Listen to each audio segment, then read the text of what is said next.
हमारा देवर आसिफ गसलखाने में नहा रहा था। गलती से मैं अंदर चली गई। इसे इस हालत में देखकर मेरी नज़रें इस पर से हिट ही नहीं रही थी। मैंने जल्दी से काम के बहाने अपने कावंड को बाहर भेज दिया। अब मुझसे बिल्कुल भी नहीं रहा जा रहा था। मैं जैसे ही गसलखाने में वापस आई, अल्लाह इसने तो सीधा। मेरा नाम आयशा है और मैं 30 साल की हूँ। दुकान में कुछ ज़रूरत से ज़्यादा ही खूबसूरत हूँ। लोग कहते हैं कि मैं किसी फिल्मी अदाकारा जैसी लगती हूँ, चेहरे से भी और जिस्म से भी। मेरी शादी हो चुकी है और मेरे कावंड का नाम अहमद है। मेरी यह कहानी मेरी शादी के बाद शुरू होती है। शादी की पहली रात अहमद ने मुझे बहुत परेशान किया था। उनके प्यार और अपनेपन ने मुझे उनके और करीब ला दिया। आहिस्ता आहिस्ता यह आदत बन गई। अब तो ऐसा हो गया था कि मेरे कावंड मुझे रोज रोज प्यार करते थे और इससे मेरी ख्वाहिश और बढ़ती जा रही थी। हमारे घर में अहमद के अलावा उनकी उम्मी अबू और उनका छोटा भाई आसिफ रहता है। आसिफ तकरीबन 25 साल का था और घर के कामों में हाथ बटाता था। अहमद एक प्राइवेट कंपनी में अच्छे ओहदे पर काम करते हैं। कहानी वहाँ से शुरू होती है जब मेरे कावंड को कंपनी की तरफ से लंदन जाना पड़ा। यह वक्त पूरे 8 महीने का था। उनके जाने की खबर सुनकर मैं बहुत उदास हो गई। जिस रात वह जाने वाले थे, मैंने उनसे अपनी परेशानी जाहिर की। अहमद, तुम 8 महीने के लिए जा रहे हो। अब तुम्हारे बगैर मुझे नींद कैसे आएगी। अहमद ने मुझे खुद से किसकर भर लिया और बोला, मेरी आयशा, मेरा जाना जरूरी है। मैं खुद भी उदास हूँ। मैं तुम्हें छोड़कर नहीं जाना चाहता, मगर क्या करूँ, नौकरी है, काम तो करना ही है। अहमद की बात सुनकर मैं खामोश हो गई। इस रात अहमद ने मुझे सुबह सुबह के 8 बजे तक नहीं छोड़ा। बहुत परेशान कर दिया था। अहमद के जाने के बाद मैं उदास रहने लगी और एक बेचैनी सी मुझे अपने बदन में महसूस होती थी।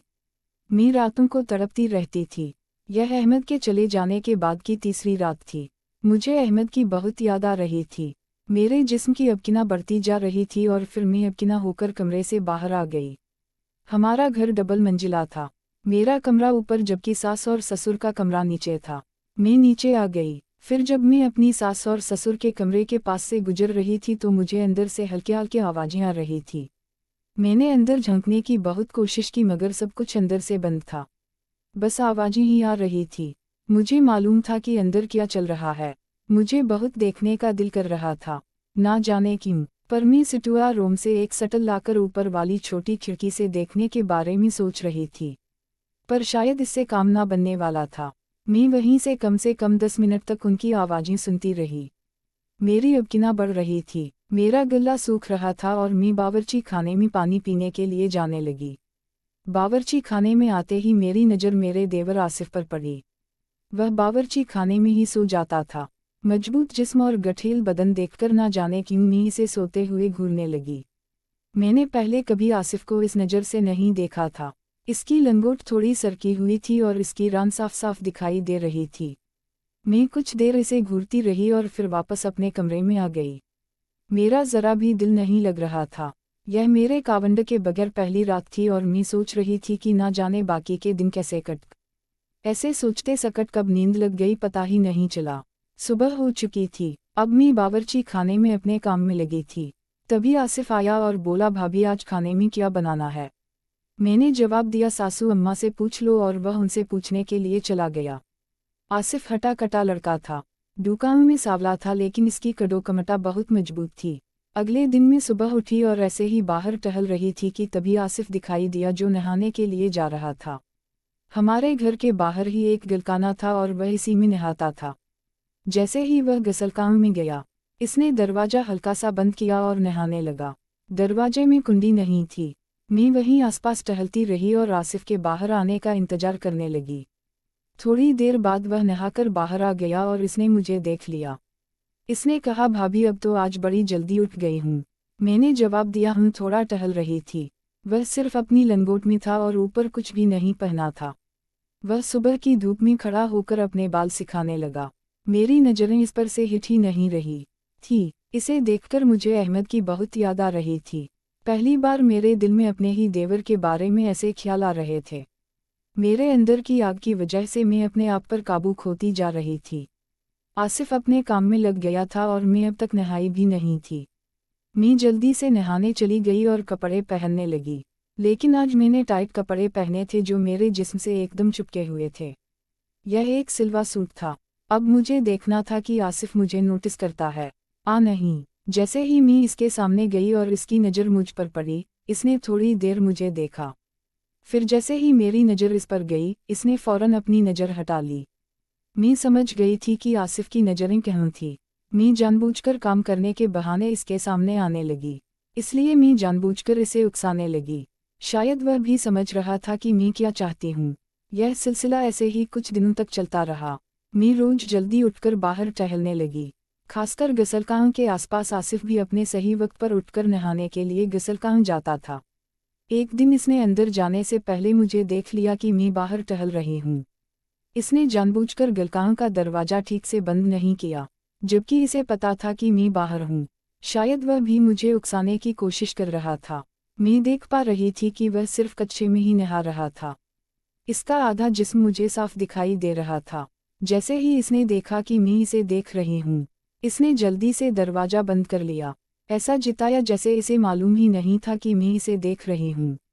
मैंने सोच लिया था कि आसिफ को कैसे सीधा करना है। शायद वह डर रहा था।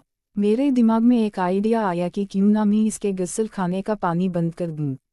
रात होते ही मैं छत पर गई और इसके गसलखान के नल को घुमाकर बंद कर दिया। साथ ही गसल खाने वाले पाइप में हल्का सा किट लगा दिया। पता का अगर किसी ने पूछा कि गसलखान का नल ऊपर से किसने बंद किया है, तुम्हें बता सकूं कि पाइप में से पानी बाहर आ रहा था, इसलिए मैंने इसे बंद कर दिया। अब मैं सुबह होने का इंतजार करते करते सो गई। आज मैं जल्दी उठ गई थी और बाहर आकर आसिफ के आने से पहले ही टहलने लगी। थोड़ी देर में आसिफ नहाने के लिए गसलखान की तरफ जा रहा था। मैंने इसे जाने दिया। जैसे ही इसने बाल्टी भरने के लिए नल चलाया, इसमें पानी नहीं था। फिर वह बाहर आ गया और मुझसे पूछने लगा, भाभी टंकी में तो मैंने रात में ही पानी चढ़ाया था, फिर इतनी जल्दी कैसे खाली हो गई? मैंने जवाब दिया, ऊपर गलकान के पाइप में दर आ गई थी जिसकी वजह से सारा पानी छत पर जमा हो रहा था, इसलिए मैंने नल ऊपर से ही बंद कर दिया है। आसिफ बोला, भाभी मुझे नहाना था। तो मैंने कहा, क्यों ना तुम अंदर वाले गसल खाने में नहा लो जब तक वह ठीक नहीं हो जाता। वह जल्दी से मान गया और अंदर आकर गसल खाने में घुस गया और नहाने लगा। मैं आहिस्ता से इसके पीछे गलकान के पास आ गई। देखा तो वह बगैर दरवाजा बंद किए ही नहा रहा था। शायद से आदत थी कि इसके गसल खाने में कुंडी नहीं थी, इसलिए इसने कुंडी लगाना भूल गया होगा। थोड़ी देर बाद अंदर से पानी की आवाज़ आना बंद हो चुकी थी, पर वह बाहर नहीं आया। मैं सोच रही थी कि आखिर अंदर क्या कर रहा है। अब तकरीबन 10 मिनट हो चुके थे और मैं मन ही मन सोच रही थी वह क्या कर रहा होगा। मैंने जानबूझकर अपने अंदर वाले छोटे कपड़े गलकान में रख दिए थे ताकि इसकी नज़र उन पर पड़े और इसके दिल में मेरे बारे में वह करने के ख्याल आए जो मैं इसके साथ करना चाहती थी।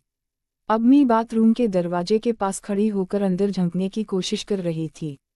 तभी मुझे अंदर से हल्की सी आवाज़ सुनाई दी। ओ भाभी, मैं समझ गई थी कि आसिफ मेरा नाम लेकर अंदर क्या कर रहा है। मेरा दिल कर रहा था कि जल्दी से दरवाज़ा खोलकर अंदर चली जाऊं और वह सब देख लूं जिसे देखने के लिए मैं इतने दिनों से तड़प रही थी। इसी वक्त इसने दरवाज़ा खोल दिया और अपनी लंगोट में बाहर आ गया। जैसे ही इसने मुझे देखा वह घबराकर बोला, वो भाभी अब कब आए? मैं इसे छेड़ते हुए बोली, तुमने मुझे आवाज़ दी? भाभी भाभी, वह काबाती हुई बोला, नहीं मैंने कोई आवाज़ नहीं दी आपको, और वहाँ से चला गया।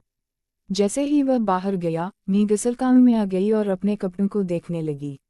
जैसे ही मैंने अपने कपड़ों को चेक किया तो उनका हाल कुछ ऐसा था जैसे किसी ने उन्हें अपने हाथों से मरोड़ा हो, गले हाथों से मसला हो। मैं मन ही मन बहुत खुश हो गई। अब मुझे किसी बात का डर नहीं था। इतने में मेरे कावंडा अहमद का फ़ोन आ गया। मैंने जल्दी से फ़ोन उठा लिया और बात करने लगी। मैंने कहा, आपने कितने दिन लगा दिए फ़ोन करने में? मुझे आपकी बहुत याद आ रही है। वह सामने से बोले, हाँ मेरी जान, मुझे भी तेरे बगैर बिल्कुल नींद नहीं आती। रात भर तुझे याद करके ना जाने मैं क्या किया करता हूँ। ऐसे ही बात चलती रही। तकरीबन 2 घंटे तक मैंने उनसे बात की और खूब रोया। मैंने उन्हें बताया, मुझे बिल्कुल अच्छा नहीं लगता अब के बगैर। अब जल्दी आ जाओ ना मेरी जान, मैं दिन रात अब के लिए तड़पती हूँ। वो बोले, जान मेरा भी तो दिल करता है कि सब कुछ छोड़कर तेरे पास आ जाऊँ, पर क्या करूँ, बस मुझे नौकरी से निकाल देगा। उन्होंने आगे कहा, जान मैं तज रात में फ़ोन करूँगा, अभी मुझे जाना पड़ेगा। सब लोग मेरा इंतजार कर रहे होंगे और फ़ोन किट कर दिया। सच में मेरे कावंडा मुझसे बहुत ज़्यादा प्यार करते हैं और मैं भी उनसे इतना ही प्यार करती हूँ। लेकिन क्या करूं, मैं भी तो एक